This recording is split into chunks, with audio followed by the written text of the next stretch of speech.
నర్సాపూర్ మున్సిపాలిటీలో నూతనంగా నిర్మించిన మున్సిపల్ భవన ప్రారంభోత్సవానికి మంత్రి వివేక్ వెంకటస్వామి రానున్న సందర్భంగా మున్సిపల్ జనరల్ ఫండ్ నుండి 25 లక్షల నిధులు కేటాయించడాన్ని బీఆర్ఎస్ కౌన్సిలర్లు ఖండించారు.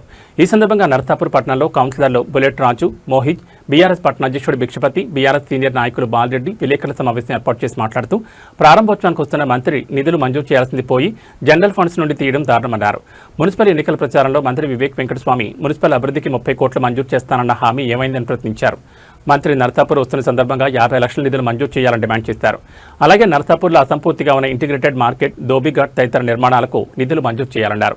అలాగే తెలంగాణ వ్యాప్తంగా అన్ని మున్సిపాలిటీలు కోఆప్షన్ సభ్యుల ఎన్నిక పూర్తయిన నర్సాపూర్లో మాత్రం పూర్తి కాలేదని ఎద్దేవా చేశారు.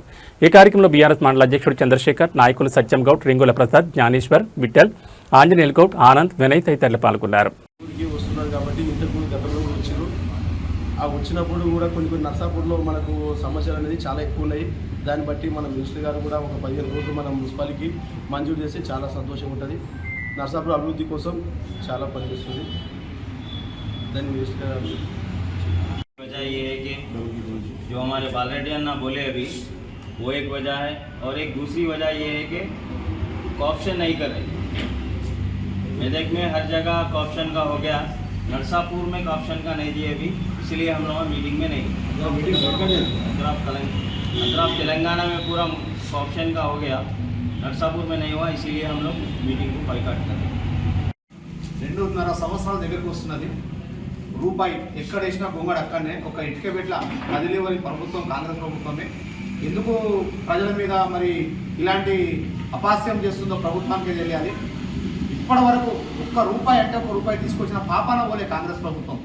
గతంలో ఇచ్చిన కేసీఆర్ డబ్బులే మనం 30 లక్షలు పెట్టుకున్నారు. ప్రతి వాడికి 30 లక్షలు పెట్టుకొని అవే డబ్బులు తీసుకొని వర్కులు చేస్తున్నారు తప్ప ఇప్పటి వరకు ఒక్క రూపాయి తెచ్చిలేదు. మినిస్టర్ గారు వస్తున్నారు. ఎలక్షన్ల సందర్భంలో మంత్రి గారు పర్యటించి నర్సాపూర్కు స్పెషల్గా ఇంకొక 30 కోట్ల నిధులు కేటాయిస్తామని చెప్పి వాగ్దానం కూడా చేయడం జరిగింది. అయినప్పటికీ మున్సిపాలిటీ పాలకవర్గం ఏర్పడి సుమారుగా 6 నెలలు సమయం అవుతున్నప్పటికీ ఆ 30 కోట్ల రూపాయలు నిధులు కూడా మంజూరు చేయలేదు.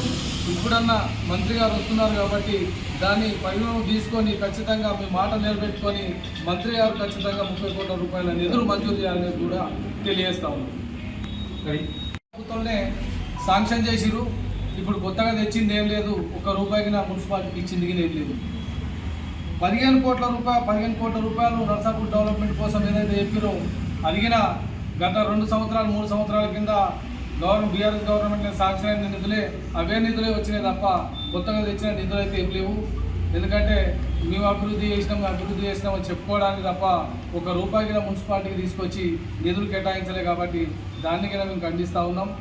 అదేవిధంగా డబుల్ బెడ్రూమ్లు, ఇప్పటివరకు డబుల్ బెడ్రూమ్లు నిర్మాణమైన బీఆర్ఎస్ గవర్నమెంట్లో ఎమ్మెల్యే గారు మదన్ రెడ్డి గారు ఇనాగ్రేషన్ చేసినారు ఆల్రెడీ. కానీ తిరిగి మళ్ళీ ఇనాగ్రేషన్ చేయడము ఇది ఎంతవరకు సమంజసం అనేది వాళ్ళే గుర్తుపెట్టుకోవాలి. ఎందుకంటే మదన్ రెడ్డి గారికి కాంగ్రెస్ పార్టీలోనే ఉన్నారు, అప్పుడు బీఆర్ఎస్ పార్టీలో ఉండే.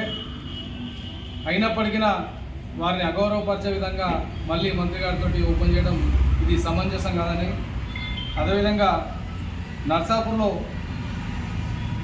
ఇంతకుముందు కట్టిన ఏవైతే నిర్మాణాలు ఉన్నాయో, ఇంటిగ్రేటెడ్ మార్కెట్ కావచ్చు, ఈరోజు నర్సాపూర్ పట్టణంలో జరుగుతున్నట్టు పరిణామాల మీద మీడియా సమావేశం ఏర్పాటు చేయడం జరిగింది. దానిలో ముఖ్యంగా మున్సిపల్ నిధులు కొత్తగా నిర్మాణమైనటువంటి మున్సిపాలిటీకి జనరల్ ఫండ్ నుంచి సుమారుగా 25 లక్షల రూపాయలు కేటాయించడం జరిగింది. 25 లక్షల రూపాయలు కేటాయించడం జరిగింది. ఎందుకంటే మున్సిపాలిటీ ఫర్నిచర్ కోసం, కలర్ల కోసం మరియు